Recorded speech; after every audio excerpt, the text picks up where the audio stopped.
Okay, let's take a look at the discriminant and what we can use it to do, and also kind of a little bit about what it is, right? So what is the discriminant? Well, it's the part of the quadratic formula. You can see the quadratic formula here.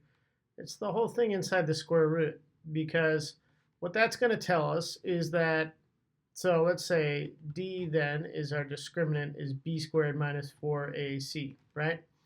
So when it's greater than 0, when d is greater than 0, it means your quadratic is going to have two real roots. And that's because when it's greater than 0, the graph will actually pass through the x-axis 2 times, right? When d is less than 0, it's going to have two imaginary roots, and that means that when it's two imaginary roots, it doesn't pass through the x-axis at all.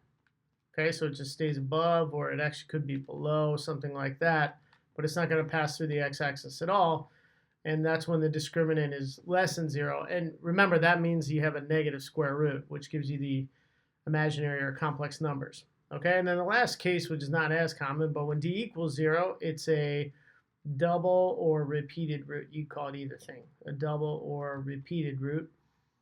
And that's the type of thing where you have, like, let's say this was -2, right? Your graph hits the x-axis and goes right back up. So this, equation would be x plus 2 quantity squared, okay? And so those are the three options for what the discriminant does in a function. And so, well, for a quadratic specifically, right? It tells us whether we have two real roots, two imaginary roots, or a double or repeated root. Okay, so let's look at some problems, okay? It says, find the discriminant of the function below and explain what it means for the nature of the roots. All right, well, we said our discriminant is b squared minus 4ac. So I can just go ahead and take my a, b, and c and just input this, and now it's actually pretty easy computation here. You can do it without a calculator. So I get -9 squared is going to be 81 minus 12 times 5 would be 60. And that means my discriminant is 21, and that means my discriminant is greater than 0. So it would have two real roots.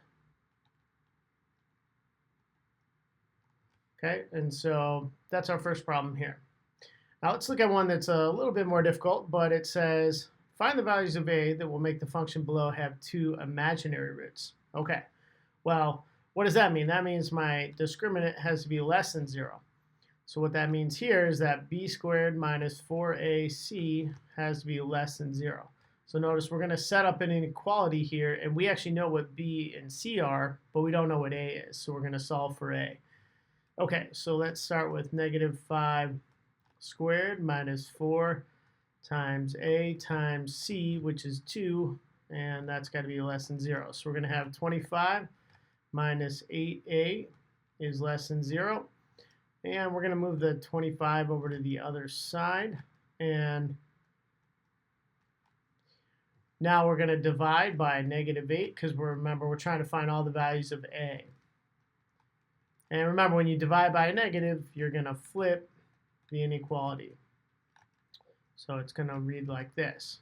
Okay, so we got a has to be greater than 25 divided by 8. So just slightly more than 3. Okay, so a has to be greater than 25 over 8. So when a is greater than 25 divided by 8, f of x, well, let's be proper here. We'll say when a is greater than 25 over 8, f of x will have two imaginary roots.